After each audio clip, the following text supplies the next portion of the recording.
President Trump says the United States is moving 2 nuclear submarines closer to Russia in a response to what he calls provocative statements by their former president, Dmitry Medvedev. Here now on the rising threat level, retired 4-star general and Fox News senior strategic analyst Jack Keane. General, welcome. Delighted to be here. So it is not often that we speak about the movement of our nuclear subs. How significant of a threat is this, or a warning is this to Russia? Yeah, well, I think you got to look at that in the context of what does Russia do here? I mean, Putin and Medvedev, who's his vice chairman, deputy for the Security Council, and he was a stand-in president for Putin back from 2008 to 2012, all during the entire length of this war, now in the 41, 42 months of the war, periodically the both of them have threatened and intimidated the use of nuclear weapons. And that has had quite an effect on the Biden administration. They slowed down much-needed weapons that the Ukrainians were asking for, offensive weapons, long-range tanks, the F-16s. By the way, the Europeans got onto this and saw it as a hollow threat, and they forced the deployment of those weapon systems by the United States because they were willing to provide them themselves. President Trump sees through this. This is less about military escalation, and it's more about him messaging to them is, look it, you're not going to intimidate me and coerce me with this provocative language. And that, I believe, is the message here. And certainly his actions also speak louder than words. One is moving submarines. Two, he's made a decision to decisively assist Ukraine in providing arms to them. And in a few days, he's threatened the use of some pretty high tariffs and also some sanctions on them.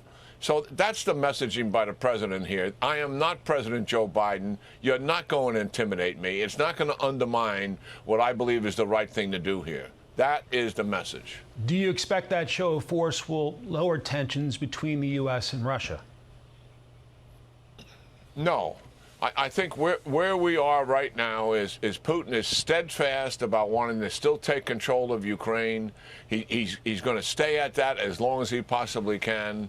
And until he sees the battlefield effects of the increased weapons that are moving in that direction and also the economic sanctions and repression that will occur of that, he'll stay on this path. But there is an opportunity, based on the pressure that President Trump is providing, to get him to come back to the negotiating table. We'll see if that takes place or not. Obviously, we don't know.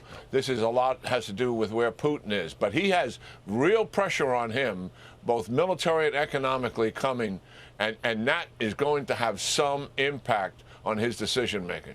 Meanwhile, President Trump's special envoy Steve Witkoff and Ambassador Mike Huckabee toured Gaza aid sites this week amid growing concerns about a humanitarian crisis there.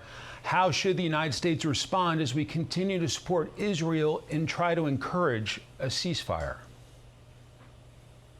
Well, certainly, I think the humanitarian crisis can get resolved. It's a matter of getting the distribution and the quantity and the consistency that is needed there, and I believe that will get resolved in a short order. The real issue is the temporary ceasefire, 60 days hostage prisoner exchange, doesn't seem to hold.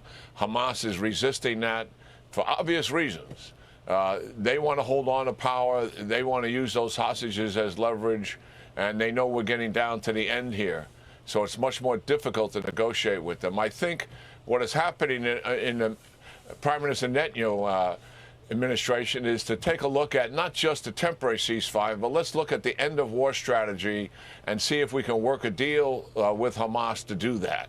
Offer them the leadership, freedom and exile, disarm, and do a complete exchange of alive and deceased hostages for X numbers of detainees and prisoners, and then move the troops away from Gaza itself to the periphery. That I believe is what is being discussed right now, and it's still going to be challenging, Mike. Let's face it here. Hamas took these casualties at the end of the day to guarantee their own survival. So that is clearly what is the elephant in the room here. But I do think going to the much larger strategy, end of war strategy, may be a better option. We'll see what comes of it. Fox News senior strategic analyst General Jack Keane, thank you very much for your time and your analysis today, sir. I'm Steve Doocy. I'm Brian Kilmeade. And I'm Ainsley Earhart. And click here to subscribe to the Fox News YouTube page to catch our hottest interviews and most compelling analysis.